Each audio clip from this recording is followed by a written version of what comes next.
Hey you! Bertemu lagi bersama saya Pak Awe. Di video kali ini kita akan membahas salah satu bab penting dalam biologi. Simak terus ya.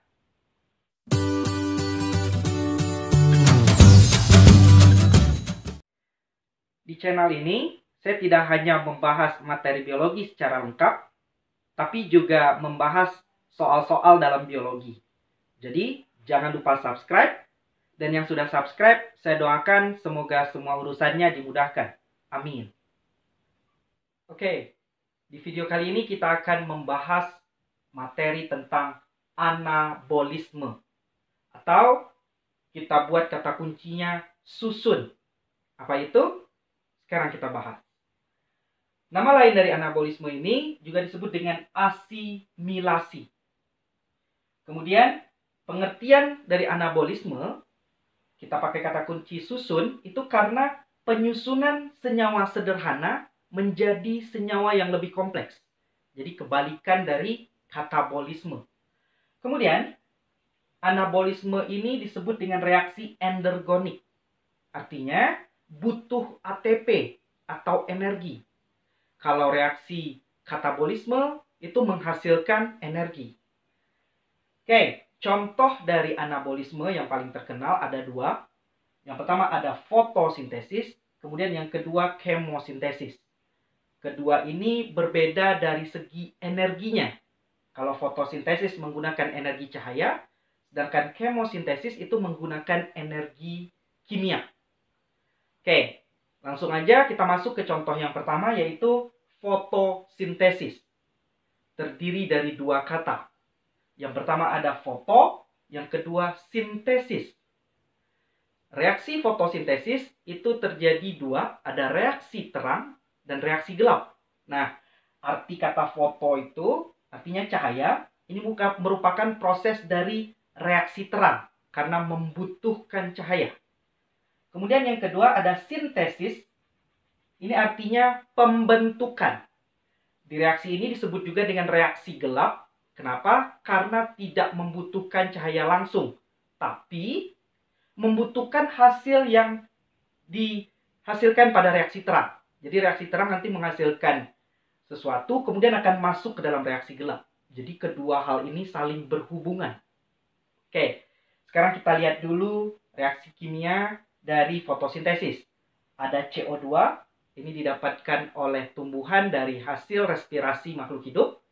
Kemudian bertemu dengan H2O atau air yang diserap oleh akar tumbuhan.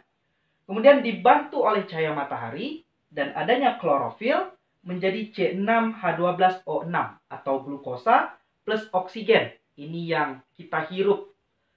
Kemudian kita lihat di sini nih, apa yang dimaksud dengan susun? Penyusunan senyawa sederhana menjadi kompleks. Kita lihat CO2 dan H2O senyawanya sederhana. Menjadi C6H12O6 senyawanya lebih kompleks. Nah, itu yang dimaksud dengan penyusunan. Kemudian tempat dari fotosintesis ini biasanya terjadi di organ daun. Kalau ditanya jaringannya, paling banyak di jaringan palisade atau jaringan tiang. Kemudian di organel yang disebut dengan kloroplas yang mengandung klorofil di dalamnya. Oke, sekarang kita akan lihat bagian dari tumbuhan tempat terjadinya proses fotosintesis. Jadi kalau ini ada gambar daun, ini daun dikotil, terus bagian ini kita perbesar, maka kita akan mendapatkan bagian-bagian yaitu ada epidermis atas, kemudian ada jaringan palisade atau bahasa Indonesianya disebut dengan jaringan tiang, kemudian ada jaringan spons atau jaringan bunga karang. Kedua jaringan ini disebut juga dengan mesofil atau disebut dengan jaringan parenkim. Nah, kemudian ada epidermis bawah. Selanjutnya ada pembuluh. Ini dilindungi oleh seludang pembuluh. Di sini nanti kita akan membahas terjadinya fotosintesis pada tumbuhan C3, C4, dan CAM. Kemudian ada xilem dan floem. Kemudian di bagian bawahnya ada stomata atau mulut daun, tempat keluar masuknya gas.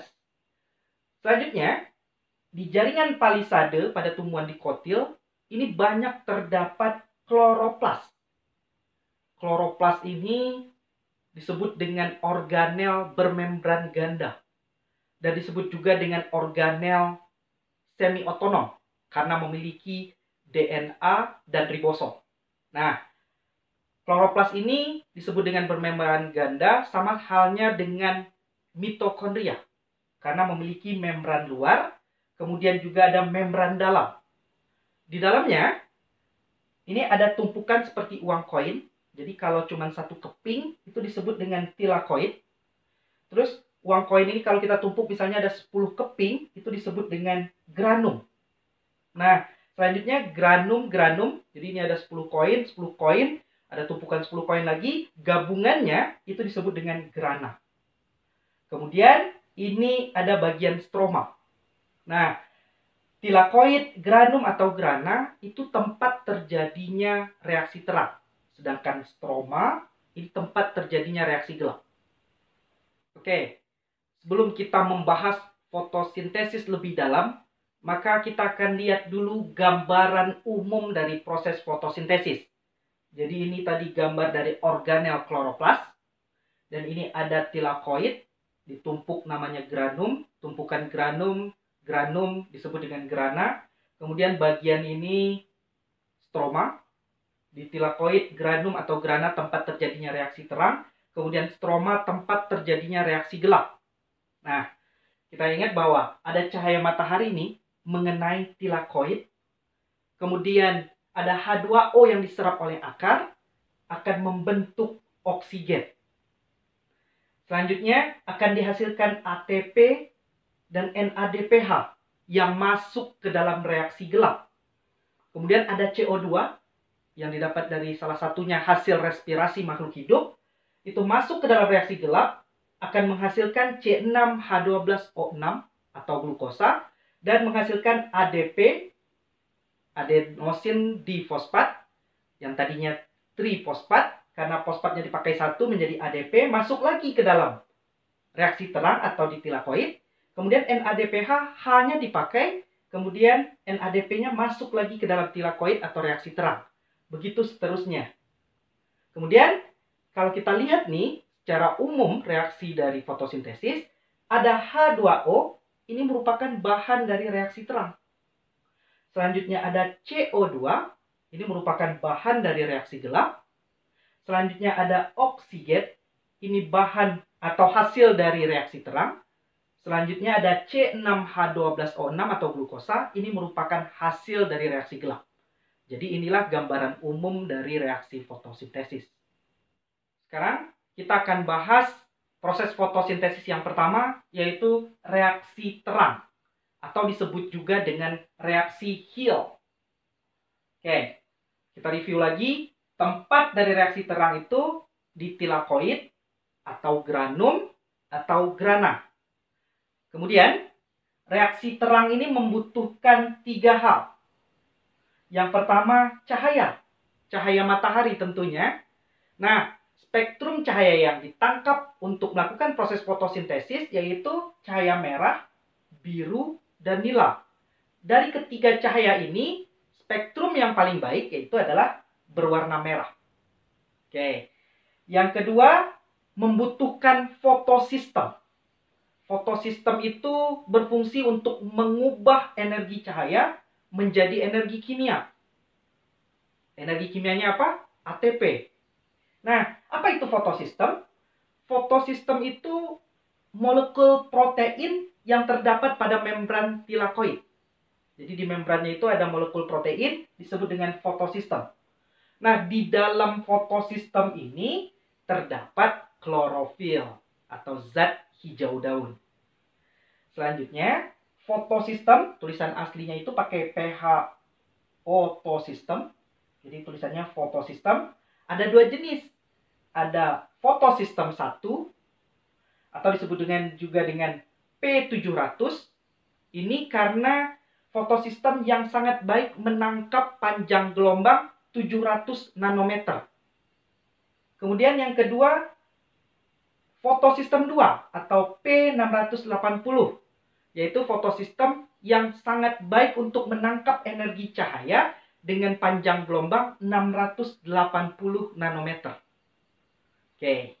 Kemudian yang ketiga, reaksi terang itu membutuhkan H2O atau air, kemudian dipecah melalui proses fotolisis menjadi H+ dan oksigen. Dan di reaksi terang itu terjadi dua jenis proses. Ada proses siklik dan non-siklik. Dari kedua proses inilah akan dihasilkan ATP, NADPH yang merupakan bahan dari reaksi gelap, dan juga oksigen. Ini yang dihirup oleh makhluk hidup sebagai bahan respirasi. Oke, sekarang kita akan bahas reaksi terang non-siklik dan reaksi terang siklik. Yang pertama kita bahas dulu reaksi terang non-siklik. Jadi nanti ada cahaya matahari yang mengenai fotosistem 2 atau P680. Kemudian elektronnya akan loncat atau keluar. Selanjutnya elektron ini ditangkap oleh akseptor elektron. Selanjutnya elektron masuk ke plastoquinon atau kita singkat dengan Pq. Kemudian jatuh di sitokrom. Pada saat elektron jatuh di sitokrom maka akan terbentuk ATP. Selanjutnya elektron akan jatuh ke plastosianin atau kita singkat dengan Pc. Nah, kita lihat di sini P680 atau P2 ini akan kekurangan elektron. Cahaya matahari itu akan memecah H2O atau air melalui proses fotolisis menjadi H+ dan oksigen. Nah, H+ atau elektron inilah yang akan mengisi kekurangan dari elektron yang sudah lepas di P680 atau P2. Oke, selanjutnya cahaya matahari akan masuk ke dalam P1 atau P700. Sama, ini akan menyebabkan elektronnya keluar. Nah, elektronnya keluar berarti ini kekurangan elektron. Nah, elektron yang jatuh tadi terakhir di plastosianin dari P2, ini akan mengisi P1 atau P700. Nah, kemudian elektron ini akan ditangkap oleh akseptor elektron, kemudian jatuh di ferredoksin atau singkat dengan Fd, kemudian elektron itu ditangkap oleh NADP menjadi NADPH2. Oke, sekarang kita lihat kotak merah ini merupakan hasil dari reaksi terang non-siklik. Jadi hasilnya ada oksigen. Ini akan keluar dari tumbuh-tumbuhan dan menjadi bahan respirasi bagi makhluk hidup lain. Selanjutnya ada ATP yang menjadi bahan dasar atau bahan pada reaksi gelap. Kemudian ada NADPH2 yang juga menjadi bahan pada reaksi gelap. Oke, selanjutnya kita bahas reaksi terang siklik. Reaksi terang siklik berbeda dengan non-siklik, yaitu hanya melibatkan P1 saja atau fotosistem 1, yaitu P700. Sedangkan non-siklik ada dua fotosistem yang terlibat, ada P2 dan P1. Selanjutnya, P1 terkena sinar matahari akan menyebabkan elektronnya keluar. Ditangkap oleh akseptor elektron, kemudian jatuh ke ferredoksin atau Fd, kemudian jatuh ke sitokrom. Pada saat jatuh ke sitokrom, maka akan membentuk ATP. Kemudian elektron jatuh ke plastosianin atau Pc dan mengisi kembali elektron yang sudah lepas dari P1 tadi. Jadi bentuknya siklus, makanya disebut dengan siklik. Sedangkan ini bukan siklus atau non-siklik. Jadi hasil dari reaksi terang ini ada O2, ada ATP, dan NADPH. O2 sebagai bahan respirasi, ATP dan NADPH merupakan bahan pada reaksi gelap. Jadi makanya reaksi terang dan reaksi gelap adalah kedua hal yang tidak bisa dipisahkan. Sekarang kita akan bahas reaksi gelap atau nama lainnya siklus Calvin karena ditemukan oleh seorang ahli bernama Calvin. Oke, siklus Calvin ini tempatnya di stromanya kloroplas. Kemudian membutuhkan CO2. CO2 ini didapatkan oleh tumbuhan dari hasil respirasi makhluk hidup yang lain. Kemudian ada ATP dan NADPH2. Kedua hal ini didapatkan dari reaksi terang. Kemudian ada RUBP atau ribulosa bifosfat dan membutuhkan enzim Rubisco. Nah, kita lihat sekarang bagaimana proses dari siklus Calvin ini. Ada 3 proses utama. Yang pertama, fiksasi, yaitu penangkapan CO2 oleh RUBP. Jadi ini CO2 ditangkap oleh RUBP, kemudian menjadi PGA atau fosfogliserat. Ini membutuhkan enzim Rubisco. Proses ini dinamakan dengan proses fiksasi. Kemudian PGA atau fosfogliserat berubah menjadi DPGA atau difosfogliserat, membutuhkan ATP yang didapatkan dari reaksi terang. Kemudian berubah menjadi ADP. ADP masuk lagi ke dalam reaksi terang untuk diubah menjadi ATP. Kemudian DPGA berubah menjadi PGAL atau fosfogliseraldehid. Ini membutuhkan NADPH yang didapatkan dari reaksi terang. Kemudian berubah menjadi NADP. NADP masuk lagi ke dalam reaksi terang untuk diubah menjadi NADPH kedua. Untuk diubah menjadi NADPH kembali. Oke. Proses pengubahan PGA menjadi DPGA dan menjadi PGAL ini disebut dengan proses reduksi, pengurangan. Kemudian PGAL atau fosfogliseraldehid ini ada yang berubah 2 molekulnya menjadi glukosa.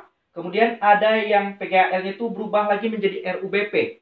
Nah, perubahan PGAL menjadi RUBP ini disebut dengan proses yang ketiga, regenerasi. Oke. Ada catatan penting yang harus kita tahu pada proses siklus Calvin, yaitu untuk membentuk 1 mol glukosa itu membutuhkan 2 PGAL atau fosfogliseraldehid. Dan 1 PGAL ini membutuhkan 3 CO2. Jadi kalau di sini kita ingin membuat 1 glukosa, 1 mol glukosa, maka ada 6 CO2 yang ditangkap oleh 6 RUBP menjadi 12 PGA, kemudian berubah menjadi 12 DPGA, kemudian 12 PGAL. Nah, dari 12 PGAL ini, 2 PGAL itu akan membentuk 1 glukosa. Selanjutnya, 10 PGAL yang lain akan beregenerasi membentuk RUBP kembali. Sekarang, kita akan bahas fotosintesis pada tumbuhan C3, C4, dan CAM. Kita bahas dulu yang pertama, tumbuhan C3. Kenapa disebut sebagai tumbuhan C3? Karena produk pertamanya itu yang dihasilkan pada saat reaksi gelap, yaitu senyawa berkarbon 3, yaitu fosfogliserat. Ingat pada siklus Calvin, saat CO2 ditangkap oleh RUBP akan menghasilkan PGA atau fosfogliserat. Nah, PGA ini adalah senyawa dengan karbon atau C-nya 3.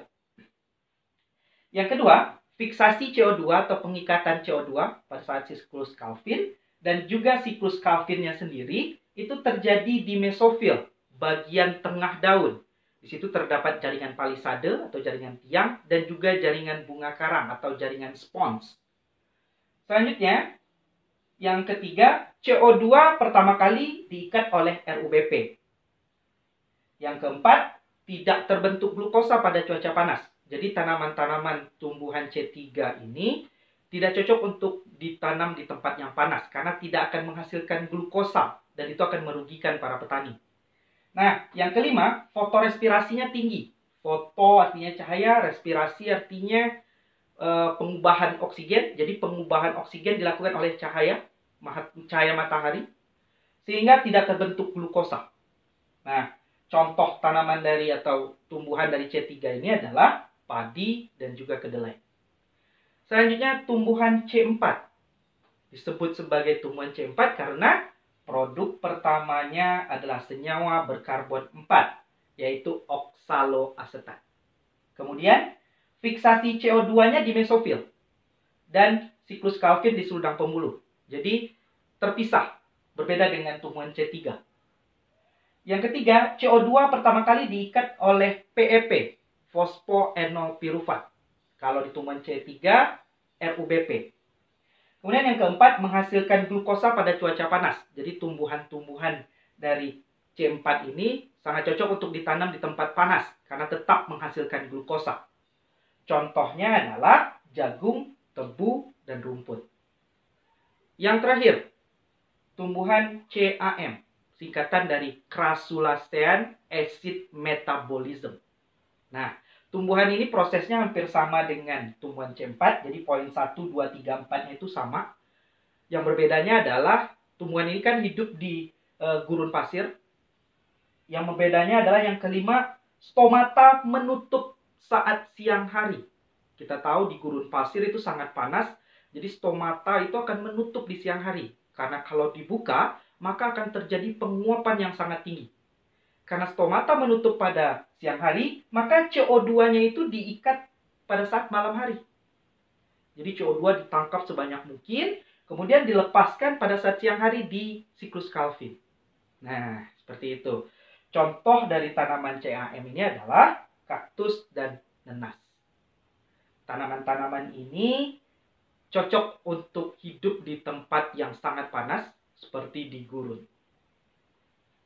Sekarang, kita akan lihat bagaimana proses fiksasi atau pengikatan CO2 dan siklus Calvin pada tumbuhan C4 dan CAM. Karena kedua jenis tumbuhan ini berbeda caranya dengan tumbuhan C3. Jadi, sebelum terjadi siklus Calvin atau reaksi gelap, maka akan terjadi dulu proses ini, yaitu CO2 ditangkap oleh PEP, fosfoenol pirufat, menjadi oksaloasetat, dibantu oleh enzim PEP karboksilase. Kemudian oksaloasetat berubah menjadi malat. Malat ini akan kemudian berubah menjadi dua hal. Yang pertama akan berubah menjadi CO2, dan CO2 ini masuk ke dalam siklus Calvin. Selanjutnya malat juga ada yang berubah menjadi pirufat dan balik lagi membentuk PEP atau fosfoenol pirufat. Nah, kalau di tumbuhan C3, pengikatan CO2 dan siklus Calvinnya semua terjadi di mesofil. Sedangkan pada tumbuhan C4 dan CAM, pengikatan atau fiksasi CO2-nya terjadi di mesofil atau bagian tengah daun yang terdapat palisade dan spons. Kemudian siklus Calvinnya terjadi di seludang pembuluh atau bahasa Inggrisnya bundle sheath. Kemudian yang membedakan tumbuhan C4 dan CAM adalah waktu pengikatan CO2 dan siklus Calvinnya. Jadi kalau pada tumbuhan CAM, karena hidup di gurun, maka CO2-nya diikat pada malam hari sebanyak mungkin. Kemudian akan dilepaskan pada siang hari untuk masuk ke dalam siklus Calvin. Sekarang kita akan bahas percobaan atau proses pembuktian dari fotosintesis.